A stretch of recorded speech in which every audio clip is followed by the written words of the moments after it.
right, so I'm going to go through it. I brought out some records, or actually CDs. I didn't bring the little ones, but let's talk about this band right here, Guardian Angel. Boy, that's a young picture of you right there. I think that's Lenny Sinclair took that photo. Oh, okay, Lenny Sinclair. Yeah, that's we changed our name. They said that Guardian Angel was too wimpy a name, so we went into diversified management. They said, "Well, you got Al Jacquet in the band, and he's from Savage Grace. So why don't you change your name to the Savage Angel?" No. So wow, so who was all in this band? Al Jacquet, right? Scott Morgan. Terry Tremont from the Rationals, my brother David, and Jeff Jones. Oh, okay. And we changed our name to Lightning. So the album's called Guardian Angel Into Lightning. So I see Barefootin' was on here. You were doing that song. Soul Mover. There's a whole... now this was prior to the Rationals. After. Oh, this was right after. Right after the Rationals. Okay. And so this would have been early 70s. Okay, all right. Right before Sonic Rendezvous band, but that's another story. So, we're going to get to that story. Yeah, it's a good one. But we recorded live at Otis Spann Field, and we also did some studio recording with Fred Smith and Mike Davis, and me playing flute. And wow.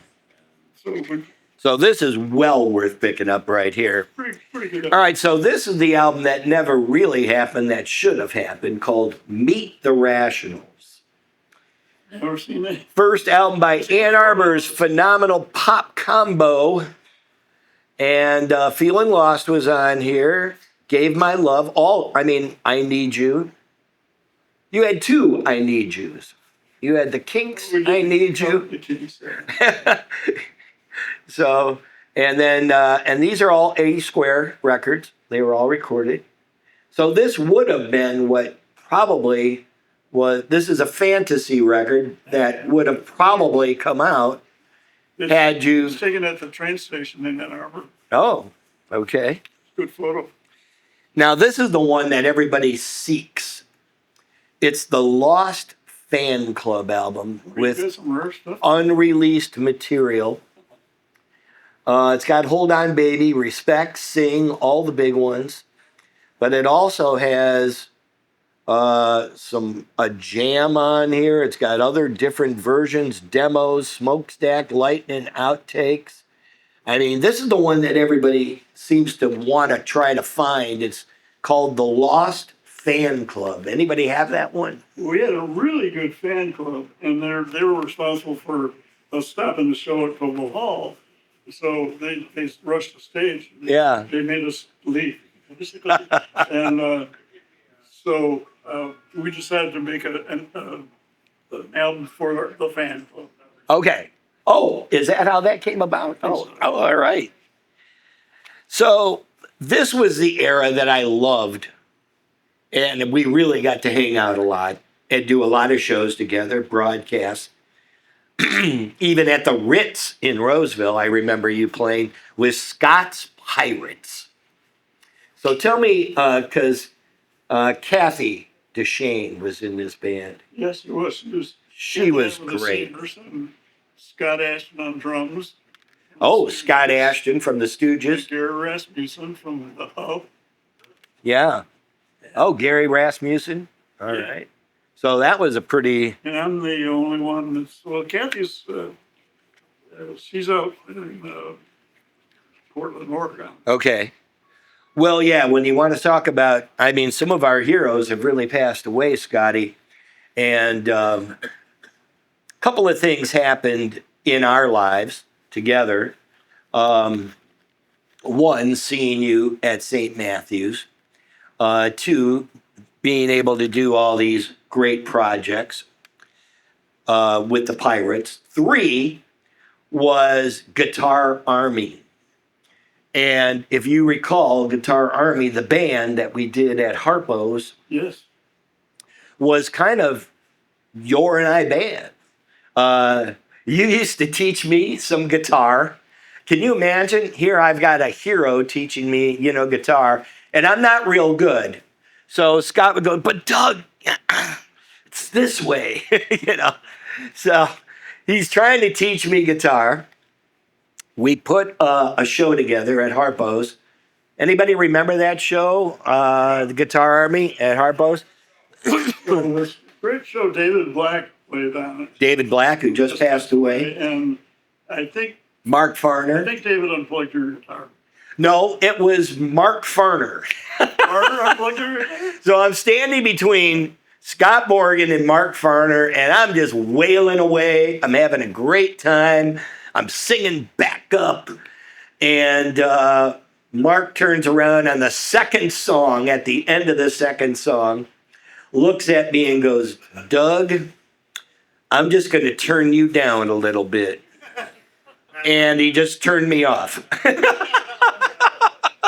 So all those lessons, Scotty, I'm sorry. Mark was great on that show. Mark was great. You were great. Yeah. California.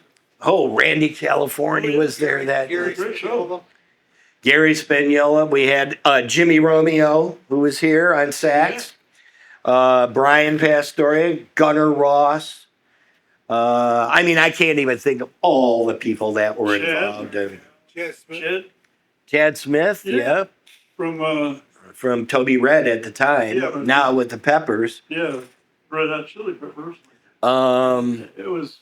So that was an incredible night. We Scott raised. Ashton played. Yeah, The Rock was there. $30,000 for the Vietnam Veterans, Chapter 9. Great show. And we got ripped off because we paid a film crew to film it all, and then we never got the film. But Frank Pettis, God love him, took a lot of great pictures, a lot of great video, and it's still up there on YouTube today. But so many, Scott, of those people, our friends, have passed away. Yeah. When you think about all of the members of the MC5 that have passed away now, half of the members of SRC, a lot of the members of your group, All of the Sonic Rendezvous band. all of the Sonic Rendezvous band, yeah. So when I found out that you were having health issues, this was probably around 2010, if I'm not mistaken, because I was at WCSX at the time. And I was doing a record show, and a random guy came up to me. He must have known something. He knew I was on the radio, obviously. But he said, Doug, have you heard about Scott Morgan? And I said, no, what? And he goes, I think he's about to die. That's what he said. And we made sure that didn't happen. We put on a big benefit, which, I still have some of the posters from that show. Not many. But the Holland Diablos were there. Nicky Corvette, Frigid Pink, Gary Quackenbush, God rest his soul. Myself, Steve Costan, emceed the show at Mario's on the east side. Sure, yeah. And we raised, some pretty decent money that got you some help and got you back on your feet. And I'm proud to say, ladies and gentlemen, Scott Morgan is still here with us today. Well, it worked. Yes, it did. I got the surgery that I needed, and Which is great. That's awesome.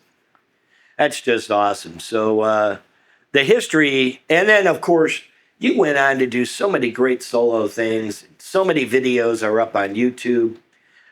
We really invite people to go out and share. We could talk for 2 hours, really. It's only a 25-minute podcast, which I know is going to become a two-parter. But I want to talk about Sonic's Rendezvous, because that was one of the most influential bands, not only in Detroit, but maybe even more so across the country. well, that's the band that got away.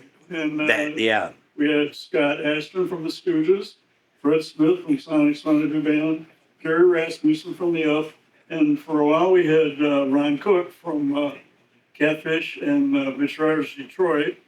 And I'm the only one left. Wow.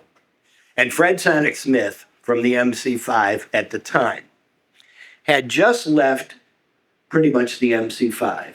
Now, people talk about the rise of the MC5 and the awesomeness of them being the first punk band and, you know, the live album, the whole thing. But what was Fred like at the time of the demise of the MC5 leading into Sonic Rendezvous? Was he bitter? Was he upbeat? Where was he at? And how did you end up playing with him? Well, let's see, Wayne and I were talking about doing something, but Wayne was going to jail. Basically, he was going to Maryland Federal Penitentiary, not Maryland, but Lexington. Yeah, that could put a crimp in So there. Wayne says, "Well, why don't you work with Fred?" So I said, "Oh, yeah, why not?" So Fred and his wife Sigrid were living in Detroit, and we started rehearsing there, and we did that for a while, and then Fred and I decided that let's go to Los Angeles and see what's going on out there. So we got a driveway car. It was a Cadillac Fleetwood, I think, and a beautiful car. And drove all the way to Los Angeles, spent a month out there, stayed at Sandy Koufax Tropicana, which is the rock and roll hotel on Sunset Okay. Boulevard. Okay. And then we stayed at the Coronet, which is where all the students were staying, and Terry Trey had an apartment there. So we stayed there for a month. And then one night I played with Iggy and Ray Manzarek and Clem Burke and all these great people like at the Hollywood Palladium. And Fred took off because James Williamson didn't want another guitar player. So Fred took off with Johnny Thunders and they didn't come back. Yeah. So they took the keys. So when I got back from the show, I broke the door down to get into our apartment, and that was we had to leave. Yeah. It was going to cost us a lot of money. Those rock and roll guys. We said, well, let's go back to Detroit. So, but where was Fred's head at? Did he talk to you when you were doing that ride out to Los Angeles? Oh, yeah. Did he tell you about what happened to the MC5 at the time they broke up? Had they just gone as far as they could go, or? Yeah, I think so. It was only Fred and Wayne were the only ones left, and they were just doing like covers, basically, you know, like Louie and Empty Heart and stuff like that. And so he just figured, well, the jig's up, and you know, I should do something else, you know. Yeah, time to move on, right?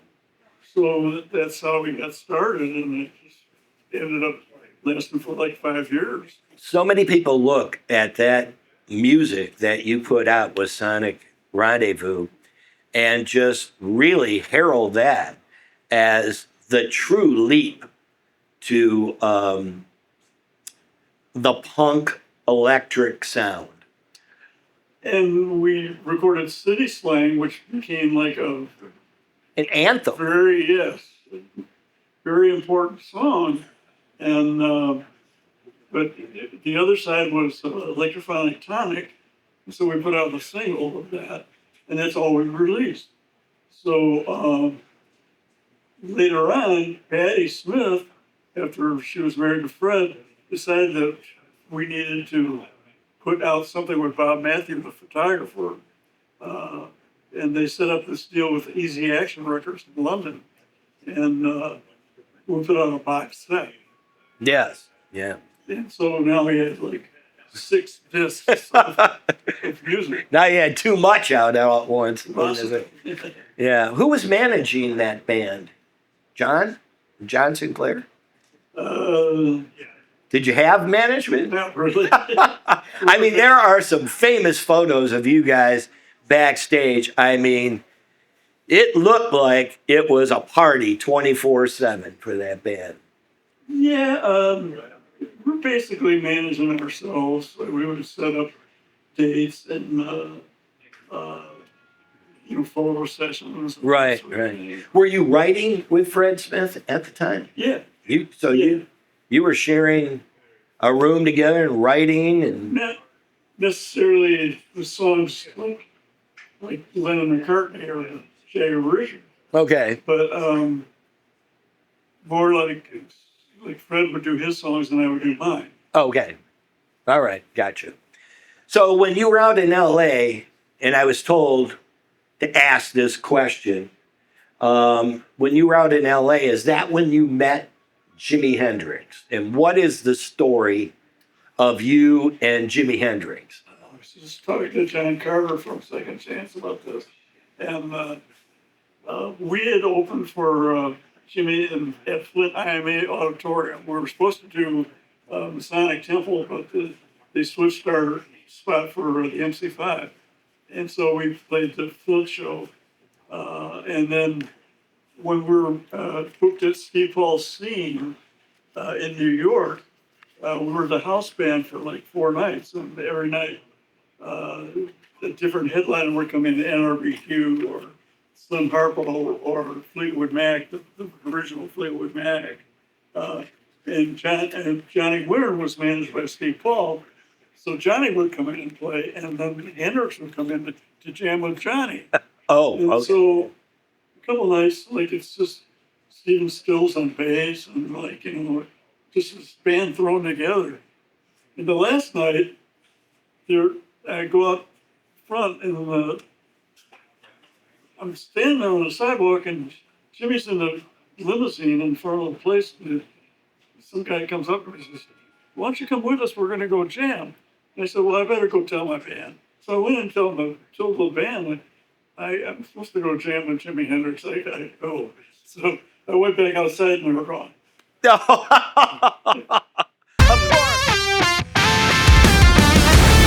Michigan deserves a new light beer.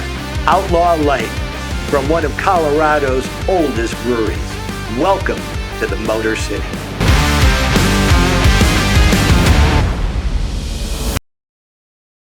What was maybe your most memorable show with the Rationals that you said, holy crap, we're opening up for, and this is great? Or maybe it wasn't anybody big, but you just walked off stage going, that was our best night.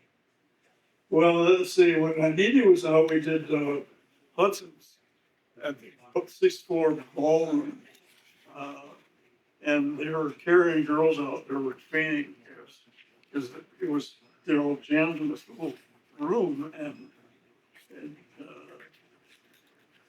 And the show before that was that when Respect was out, we did Cobo Hall and the fan club rushed the stage. And that was pretty exciting. Yeah. We stopped the show at Cobo Hall. Cobo Hall, pretty big, It's a big place, and at the time, big in everybody's heart. I mean, when you think back now on some of the greatest concerts ever played in Detroit, Cobo Hall was where it was at. So, what if anything? I mean, I'm retired. I'm still doing a few things, but not much. I'm kind of enjoying my retirement. So you've been retired for a while now, but are you working on any projects? Oh yeah, I just recorded "Storm in My Soul" at Rustbelt Studios in Royal Oak with Johnny Bedanchik from the What? Short Wheels. When was this? Just like a year ago. Okay. We shot a video for it, and before that, I worked with the Sites with Eddie Berenick, and we did an album with them. We recorded Yeah, the Sites. Yeah. Jim Diamond's studio ghetto recorders and Hamtramck audio with Adam Cox. And I'm not really retired. No. So you're ready. You're ready when you're ready to go. I got my passport. I'm ready to move. So, do you still stay in touch with this band, the Helicopters, who I guess were big fans of yours, correct? Yeah, I worked with them quite a lot. Yeah. In Amsterdam and then in Stockholm.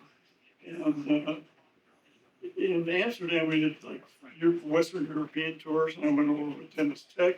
We did Southern France and Italy. And everything in Stockholm was all basically Scandinavian stuff. Mm-hmm. Mm-hmm. We did one show in London, and that was good. It was the only time we actually left Scandinavia. Okay. All right. Well, Scott, you've had an incredible career over the years. But as we started out by saying at the beginning of the show, the foundation of what we know of Detroit rock today was built on bands like the Rationals. And to think we had all of that right here in the palm of our hands. Well, that's great because Detroit musicians stick together and they never forget, where they came from. Yeah. And it's a unique market, really. The unique city. Well, Detroit fans are the same. They stick with their bands and they stay loyal and fans forever. And let me just say that these people here today and myself are fans of yours for life, my friend. Thank you for everything that you've done for Detroit rock and roll. And I appreciate you being here on tap with us today at BB's Fine Wine and Liquor. Thank you so much, Scotty.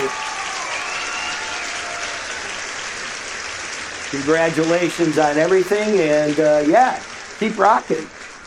Don't retire. Ted says I don't use the R word. He just keeps rocking. So that's what we're gonna do too. Ladies and gentlemen, how about it? Great round of applause for Scott Morgan.